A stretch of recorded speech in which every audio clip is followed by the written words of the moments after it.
잘 하지는 못합니다, 제가. 근데 뭔가를 좀 하는 걸 좋아합니다. 무슨 말씀이냐고요? 요리입니다, 요리. 예, 요리입니다. 저는 20살 때부터 자취를 했습니다. 그러다 보니까 뭐 20살이 아니죠. 저희 부모님은 어려서부터 집을 많이 비우셨기 때문에 제가 스스로 요리를 하는 일이 많았습니다. 제가 가장 어렸을 때 요리한 기억을 더듬어 올라가 보니까 5살 때 연탄불에 계란 후라이 태워 먹었던 기억이 있습니다. 그 정도로 뭐 요리하는 것은 제 인생에 아주 가까운, 절대 잘하지 않습니다. 그냥 하는 걸 좋아할 뿐입니다. 예, 망한 적도 많습니다. 저희 집에 식구가 최근 하나 늘다 보니까 이제 그 집안일을 분담을 해야 되는 경우가 많이 생깁니다. 아무래도 그 한 사람이 세 아이를 본다는 게 쉽지는 않기 때문에 대개 엄마는 아이들을 씻기고 아이들을 이제 그 뒷바라지 해주고 또 여러 가지 챙겨주는 역할을 많이 하고요. 저는 이제 사역이 끝나고 난 다음에 가능한 시간에 가서 뭐 요리를 준비한다거나 설거지를 한다거나 부엌 일을 그래도 자주 하는 편입니다. 절대 많이 하지 않습니다. 비교하지 마십시오. 네, 그러는 편인데요. 어쨌건 간에 얼마 전에 이제 아내가 출산을 하고 나서 죄송합니다. 몸조리를 하면서 어쨌건 좋은 것을 먹여야겠다라는 마음이 들었습니다. 좋은 것을 먹여야겠다는 마음이 들었는데 막상 뭘 먹여야 될지는 모르겠더라고요. 그러다가 어느 날, 저는 참고로 고기를 굉장히 좋아하는데 저희 아내는 고기를 별로 좋아하지 않습니다. 뭐 생선이라든지 야채류를 많이 좋아합니다. 그래서 항상 중간 메뉴를 찾아내는 게 쉽지는 않아요. 그래서 어느 날이 이제 이런 부분들을 고민을 하다가 우연히 마트에 갔는데, 저는 마트에 가도 일반적인 코너에는 안 갑니다. 그 올해 이제 그 따로 매대에 싸우는 거 보이시죠? 30% 붙어 있는 것들. 네, 이제 오늘 안 먹으면 안 되는 것들. 예, 굉장히 좋은 것들이 많습니다. 거기에 가서 이제 어느 날 거기에 근데 노다지가 하나 있는 겁니다. 뭐가 있었느냐? 더덕이 이만한 게 있는 겁니다. 그 더덕, 그 흙이 잔뜩 묻어 있는, 좋아 보이는, 왠지 뭔가 몸이 좋아 보일 것만 같은 이 더덕이, 저는 그 순간 더덕의 그 흙이라든지 이런 거 보이지 않고 이 더덕을 보는데 그 빨간 더덕구이가 생각이 나는 겁니다. 양념을 묻힌 잘 만들어진 더덕구이, 음식점에서 나오는. 분명히 이 더덕을 요리를 해야 그렇게 되는데 어쨌건 간에 저는 사왔습니다. 망설이지 않고. 30% 세일이라니까 얼마나 신나서 사왔겠습니까? 사왔는데 결국에 어떻게 되었는지 아십니까? 집안 냉장고에 2주간 박혀 있었습니다. 왜냐? 하는 법을 몰랐기 때문이죠. 어쨌건 그 2주가 지난 어느 날 그 더덕을 발견했습니다. 내가 이걸 샀구나. 이걸 어떻게 해야 되는데. 그 더덕의 이제 꽁지 부분에는 곰팡이가 피기 시작했습니다. 당연히 흙이 묻어 있었으니까요. 내가 이걸 왜 샀을까? 기억을 더듬어 보니까 이걸 보는 순간 떠올랐던 그 더덕구이가 생각이 났습니다. 그래서 어찌됐건 간에 해보자. 그래서 인터넷 레시피를 뒤져서 껍질을 벗기기 시작했습니다. 껍질을 벗기고 씻고, 저는 더덕이 그렇게 끈적거리는지는 처음 알았습니다. 태어나서 처음 손질해봤기 때문이죠. 보고 벗기고 나서 또 칼등으로 막 때려서 납작하게 만들고, 저는 처음 알았습니다. 오래된 더덕은 두들기면 납작이 되는 게 아니라 끊어진다는 걸 처음 알았습니다. 어쨌건 그러면서 그 양념장을 묻히고 굽고 또 그 복잡하더라고요. 재벌을 또 해야 되고, 차츰차츰 내가 이걸 왜 샀을까? 내가 이걸 왜 한다고 이렇게 사서 이 고생을 하고 있을까? 하여간 결과는 그런 대로 만족하는 것만큼 나왔습니다. 그렇게 복잡한 맛이 아니기 때문에 그래도 요리를 해냈다는 그 뿌듯함과 자부심에 한동안 어깨가 올라갔죠. 서론이 좀 길었습니다. 제가 왜 이런 이야기를 처음에 말씀을 도입하면서 이런 얘기를 하는지 아십니까? 뭐든지 그냥 되는 것은 없습니다. 흙 묻은 더덕을 다듬고 손질하고 조리하는 과정을 거쳐야 맛있는 더덕구이를, 정말로 우리가 레시피에서 보는 그 사진으로 보는 맛있는 더덕구이를 먹을 수 있듯이, 우리들이 하나님의 사람으로 이 땅을 살아가기 위해서는 우리가 하나님의 사람으로 살아가겠습니다 라는 그 잠시의 고백보다 더 지난하고 긴 과정을 우리는 살아가야 된다는 것입니다. 오늘 여러분과 함께 나눌 말씀의 제목은 온전함과 진실함으로 라는 제목입니다. 우리가 읽은 본문은 여호수아의 맨 마지막 장입니다.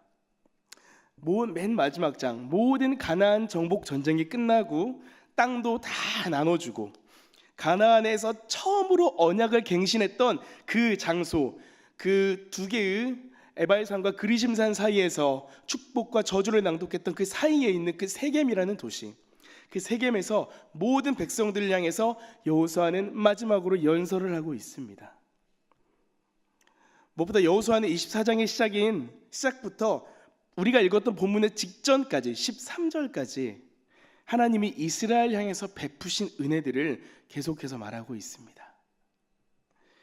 어떤 은혜입니까? 아시지요? 조상 아브라함의 여정으로부터 시작하여서 그들의 족장의 시대를 지나 이집트의 노예 생활에 400년간의 노예 생활을 거쳐 40년간 모세란 한 인물을 통하여서 40년간의 광야 생활로 이끌어지고 그 40년간의 광야를 지나 가나안에 들어가 정복 전쟁을 하고 그 전쟁 이후에 땅까지 나누어주고 편안한 이때 그야말로 다 이루었다고 말해도 될 만큼 그러한 순간, 바로 그 순간까지 여정이 하나님의 은혜였던 것입니다. 그런데 여호수아는 이 순간 백성들을 향하여서 가장 중요하고 본질적인 부탁을 하나 하고 있습니다. 바로 무엇입니까? 여호와를 경외하며 그를 섬기라는 것입니다. 기뻐해도 좋습니다. 즐거워해도 좋고 뭔가 다 이루었기 때문에 다 끝났구나 라고 하는 안도감에 쌓여도 될 때이지만, 여호수아는 이 순간 가장 중요한 한마디, 바로 하나님만 경외하며 섬기라는 이야기를 하고 있습니다.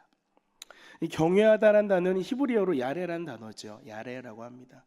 야레는 바로 무슨 뜻입니까? 두려워하다라는 뜻입니다. 두려워하다, 약간 존경하며 경외하다. 맞습니다. 우리는 하나님을 두려워해야 됩니다. 우리를 사랑하사 우리들에게 그 아들을 보내주신 그 사랑의 하나님이시지만, 우리가 바른 길을 가지 않고 우리가 그분의 뜻대로 그분을 섬기지 않고 우리 마음대로 우리 안에 다른 신을 함께 둔다면은 하나님은 분명히 우리들에게 진노하시고 심판하시는 분임을 기억하셔야 됩니다. 실제로 우리들은 신앙생활을 하는 가운데 은혜에 대한 부분들을 많이 생각합니다. 하나님의 은혜입니다. 하나님을 사랑하십니다. 맞습니다. 하지만 여러분, 하나님 역시 우리를 심판하시는, 또 진노하시는, 질투하시는 하나님이란 사실을 잊어서는 안 될 것입니다. 그런데 여러분, 이 두려움 그 자체로 끝나서는 또 안 됩니다. 하나님을 무조건 두려워만 하고 무서워만 하고 움츠러만 있다면 그건 역시 하나님을 원하시지 않는 것입니다. 본문의 이야기처럼 경외한다면 하나님을 섬기라고 오늘 말씀은 여러분에게 이야기하고 있습니다. 섬긴다는 뜻이 무엇입니까? 예배한다는 뜻입니다. 자세한 원어적인 표현은 노동하다, 봉사하다, 일하다, 이러한 뜻들이 있어요. 우리들이 하나님 앞에서 하나님을 경외함으로써 당연하게 보여야 되는 그 반응이 무엇입니까? 바로 예배입니다. 우리를 지으시고 온 세상을 창조하시며 만유의 주관자 되신 아버지 앞에 서 있는 우리들이 가장 해야 될 중요한 일은 바로 예배입니다. 하지만 그 예배가 단순히 이런 예배적인 행위로서의 예배로 끝나는 것이 아니라, 방금의 언어적인 표현에서도 일하다라는 표현이 있었던 것처럼 우리의 일상 가운데서 우리가 하나님 앞에서 해야 될 것들이 바로 예배인 것을 기억하셔야 된다는 것입니다. 우리는 그분을 경배할 때 우리의 짧은 이 시간만을 들여서 경배하는 것이 아니라 우리의 모든 삶을 들여서 우리의 모든 일상과 우리의 모든 것들을 통하여서 하나님을 예배해야 됩니다.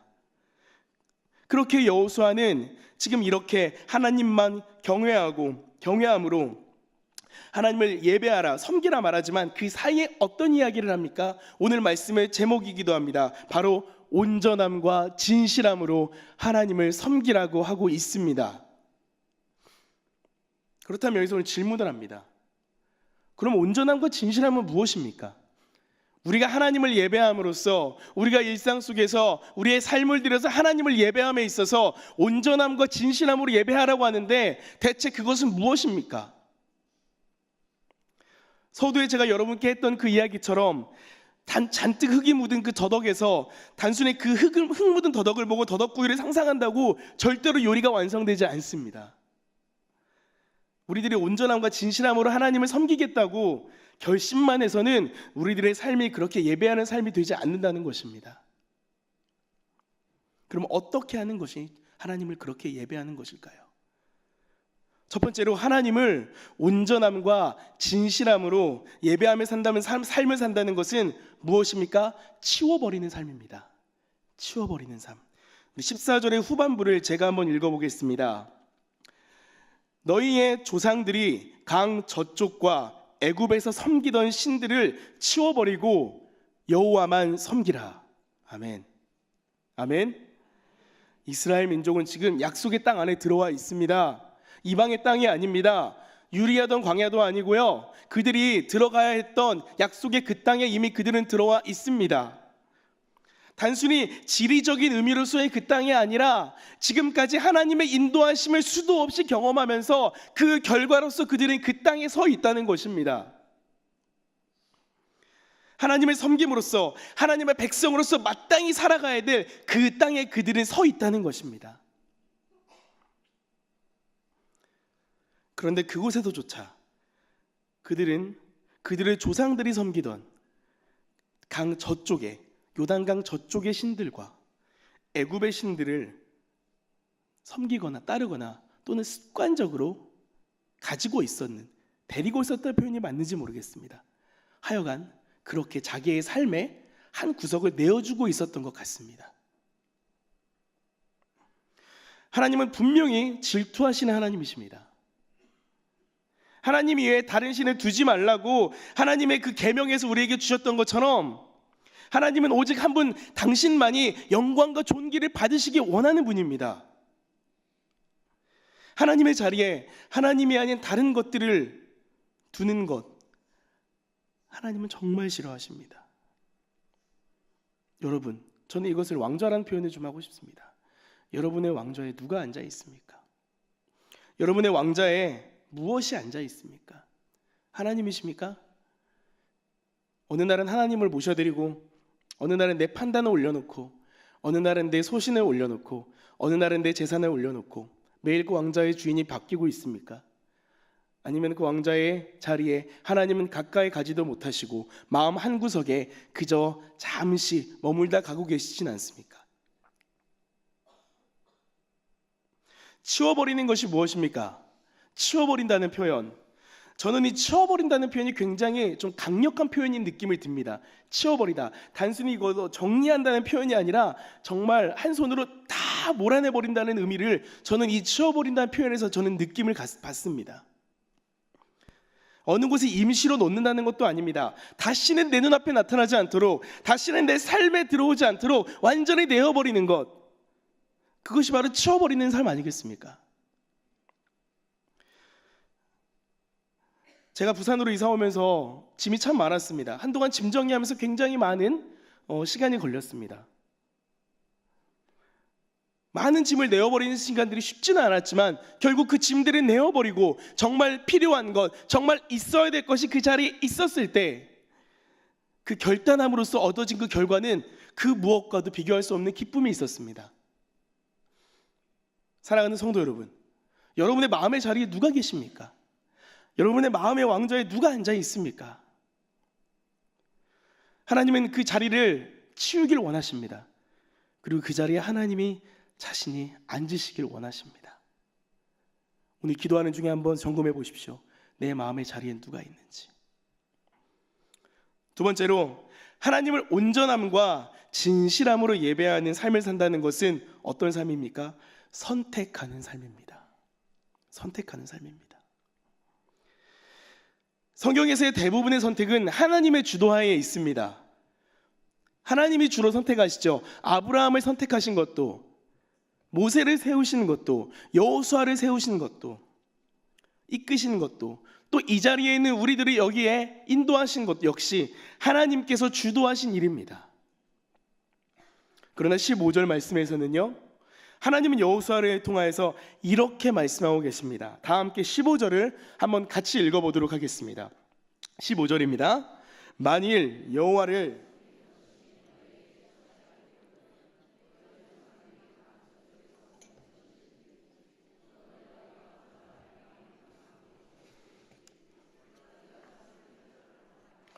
오직 나와 내 집은 여호와를 섬기노라. 아멘.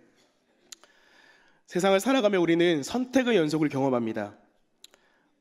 가깝게는 오늘 저녁 메뉴를 뭘 먹을까? 회사에서는 회사에 가는 길인데, 또는 집에 가는 길인데 이쪽 골목으로 갈 것인가 저쪽 골목으로 갈 것인가. 진로에 대해서, 결혼에 대해서 다양한 선택 가운데 우리는 있습니다. 그래서 어떤 사람이 이런 얘기를 하지 않았습니까? 인생은 B와 D 사이의 C다. 벌스와 데스 사이의 초이스다라는 이야기도 합니다. 삶과 죽음 사이의 선택이 바로 인생이라는 얘기도 어떤 사람은 하였습니다. 단순히 현실의 문제에서만 그런 게 아닙니다. 영적인 문제에서도 우리는 우리가 선택해야 되는 경우를 늘 경험합니다. 첫 번째 단락에서 제가 치우셔야 됩니다. 치우는 삶이라고 얘기했던 것처럼 우리들 역시 선택하는 삶을 살아야 되는데, 그건 어떤 선택이냐? 내가 믿는 하나님이 정말 살아계시며 나를 구원하신 그분이 온 땅의 주인이시라는 그 사실을 믿는 것, 그것부터가 우리들의 선택의 기로에 놓여 있는 것입니다. 사실 오늘 15절 말씀을 보면서 저는 하나님의 자신감을 느꼈습니다. 하나님은 굉장히 자신 있으셨습니다. 선택해봐라.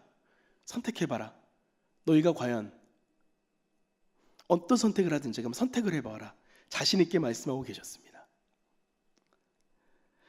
무엇보다 너희가 나를 섬기는 것이 좋지 않게 보이거든 너희 조상들이 섬겼던 신이나 이 땅의 이방신들까지 내가 보기를 줄 테니까 선택해라. 도리어 우리에게 역선택을 요구하십니다. 이렇게 말씀하시는 하나님 앞에서 이 이스라엘 백성들은 어떻게 대답할 수 있었을까요? 13절까지 그들을 인도하셨던 하나님의 수많은 손길과 역사하심들을 그렇게 듣고 나서 이들은 그 듣고 난 뒤에 하나님의 그래 너 그러면 이제 선택해봐 라고 하는 선택자 앞에서 과연 하나님이 아닌 다른 신을, 다른 것을 선택할 수 있었겠습니까?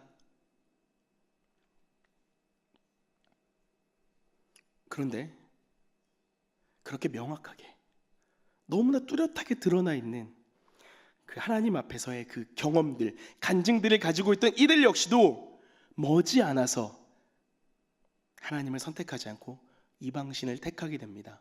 멀지 않습니다. 한 장만 넘겨 사사기로 넘어가면 자기 소견에 옳은 대로 행하는 사람들의 이야기가 가득하게 나옵니다. 무엇을 기준으로 이들은 선택하고 있을까요? 2000년 예전에 정말 오래전에 이스라엘 사람들과 오늘을 사는 우리들이 다르지 않습니다. 그들은 무엇을 가지고 이 선택의 기준을 삼고 있었을까요? 바로 보이는 것에 그들의 기준을 삼았습니다. 여호와를 섬기는 것이 너희에게 좋지 않게 보이거든.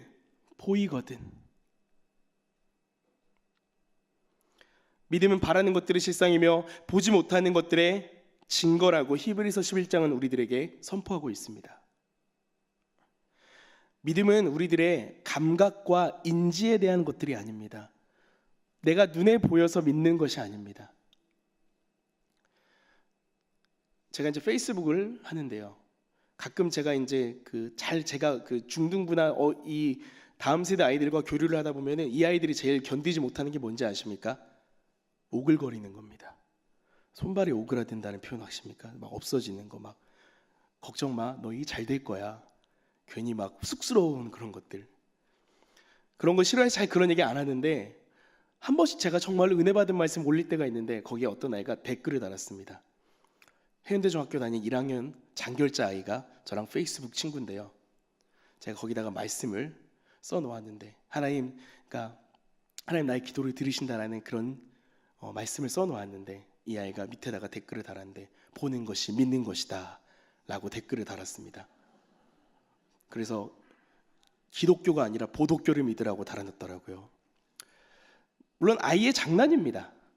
그냥 아이의 장난입니다. 그냥 그 나이 아이때 아이들의. 그런데 그 이야기를 보는데 이게 오늘날 우리 아이들이 현실이구나.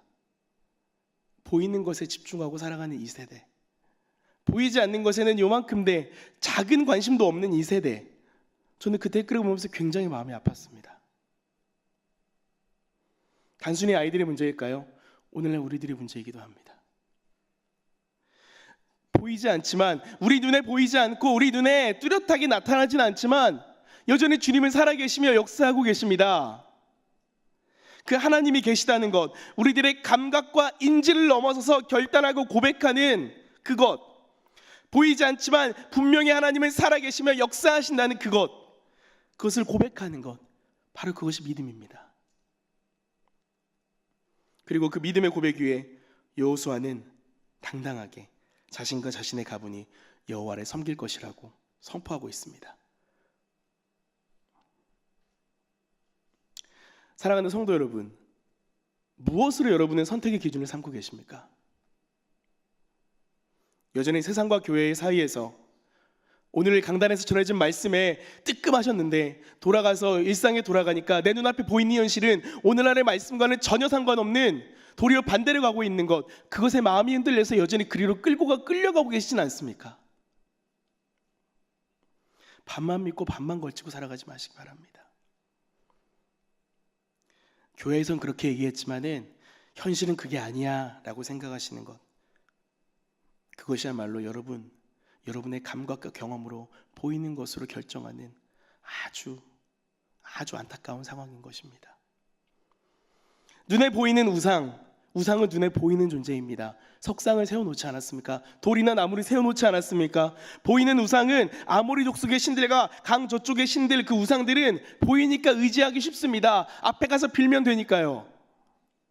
하지만 그것은 결코 옳은 길이 아닙니다. 하나님 우리에게 말씀하십니다. 나를 선택하라.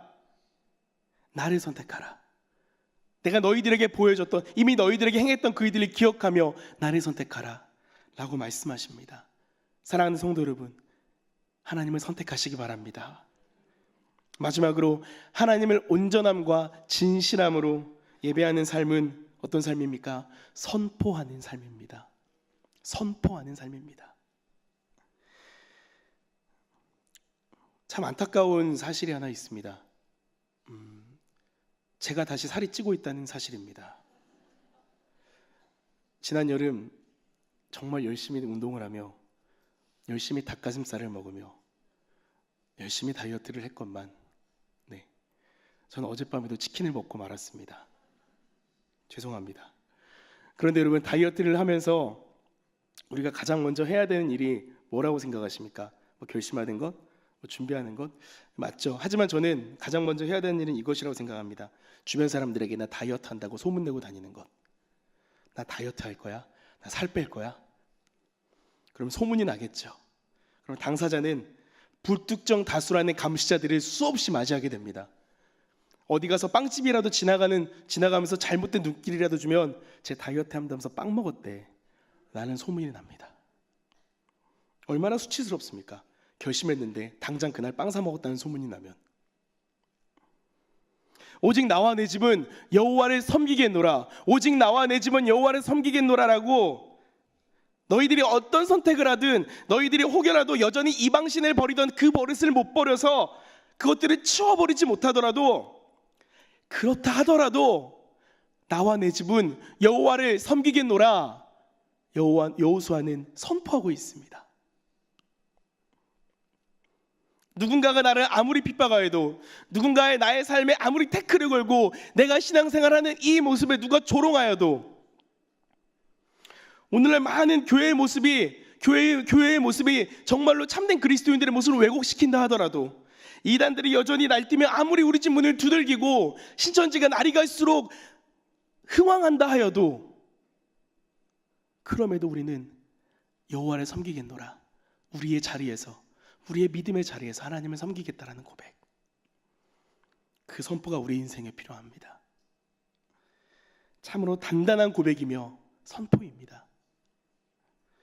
마태복음 16장에서 베드로가 주는 그리스도시요 살아계신 하나님의 아들이시니다라는 고백을 합니다. 예수님은 이 고백을 들으시고 내가 이 반석 위에 내 교회를 세우겠다, 이 고백 위에 나의 교회를 세우겠다라고 말씀하십니다. 여호수아의 선포, 나와 내 집은 여호와를 섬기겠다, 그 고백으로 인하여서 백성들은 반응하기 시작합니다. 반응하기 시작한다는 것입니다. 16절 말씀입니다. 제가 읽어보겠습니다.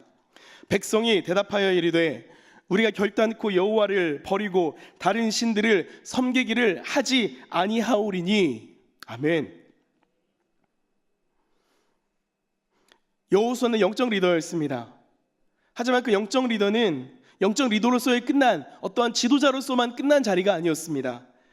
그의 리더로서의 자리에는 바위와 같은 믿음의 고백이 있었습니다. 그의 굳센 고백은 수많은 백성들을 믿음의 결단으로 인도하여 내었습니다. 우리들이 신앙을 지키며 끝까지 하나님만 섬기며 그분의 백성으로 살아가기를 소원하며 나아가는 것, 그것은 비단 우리에서만 멈출 일은 결코 아닙니다. 그 모습을 보고 많은 형제들이, 많은 자매들이 용기를 얻으며 많은 불신자들이 그 모습 속에서 한 걸음 두 걸음 하나님께로 다가오게 되는 것입니다.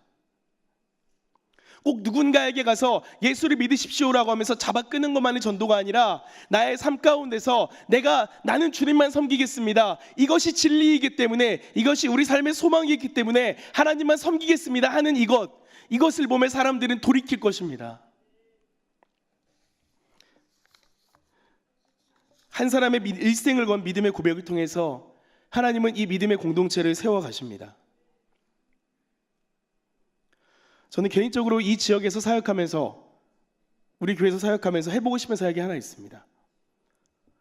수많은 사람들이 오고 가는 해운대 구남로에서 예배드리는 것입니다.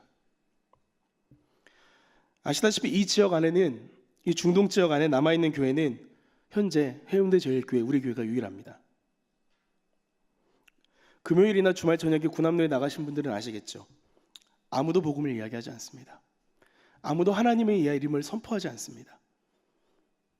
수많은 사람들이 오고 가는 이곳에 아무도 하나님을 이야기하는 사람이 없습니다. 저는 우리에게 주신 분깃이 이 지역이라는 사실을 저는 믿고 그것을 신뢰합니다.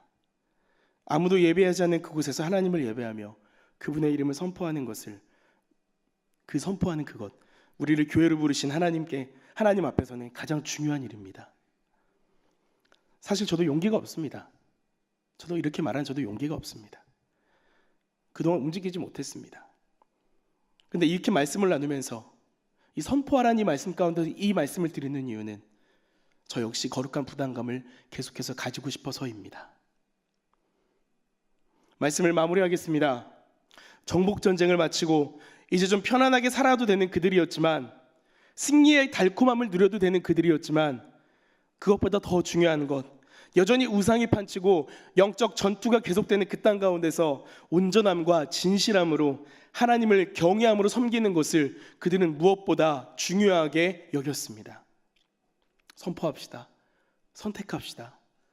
우리 삶에 장애가 되는 것들을 치워버립시다. 여호수아의 고백이 지금도 우리들에게 유효합니다. 나와 내 집은 여호와를 섬기겠노라. 아멘.